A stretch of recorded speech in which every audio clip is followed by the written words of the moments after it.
बिहार के मुख्यमंत्री नीतीश कुमार महागठबंधन सरकार में आने के बाद से ही आलोचकों के निशाने पर हैं। उनके बारे में कहा जा रहा है कि कई मौकों पर नीतीश अपना आपा खो बैठते हैं। विधानसभा से लेकर आम बातचीत के दौरान यह देखा और महसूस भी किया जा रहा है। नीतीश इससे पहले ऐसे नहीं थे, उनकी बातचीत में शालीनता होती थी, लेकिन महागठबंधन सरकार बनने के बाद नीतीश की भाषा में वो कमी अब महसूस की जा रही है।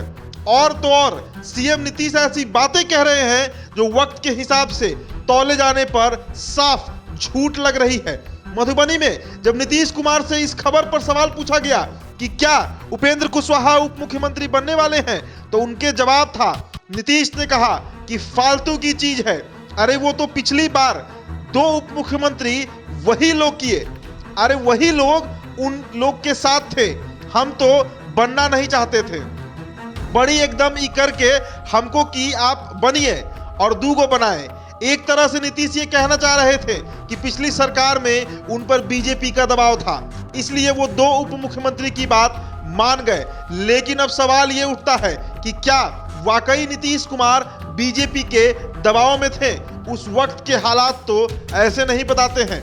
जब नीतीश कुमार एनडीए के साथ सरकार चला रहे थे तो बीजेपी के किसी विधायक की हिम्मत नहीं थी कि उनकी बात को काट दे। तब बीजेपी कोटे से विधानसभा स्पीकर थे विजय कुमार सिन्हा।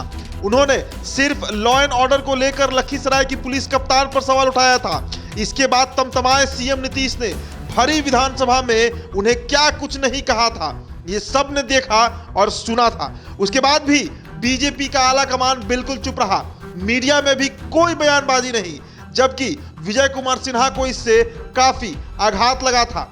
जब नीतीश बीजेपी के साथ एनडीए सरकार चला रहे थे तब भूमि सुधार एवं राजस्व मंत्री हुआ करते थे रामसूरत राय।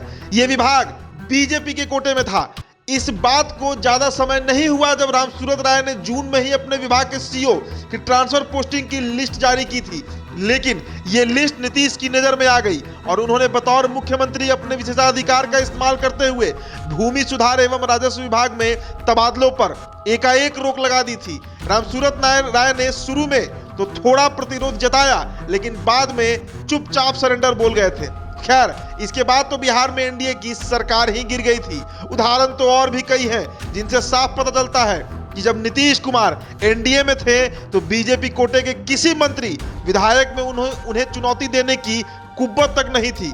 चुनौती तो छोड़िए महाराज, बीजेपी का कोई विधायक मंत्री नीतीश के सामने चू तक नहीं बोल पाता था।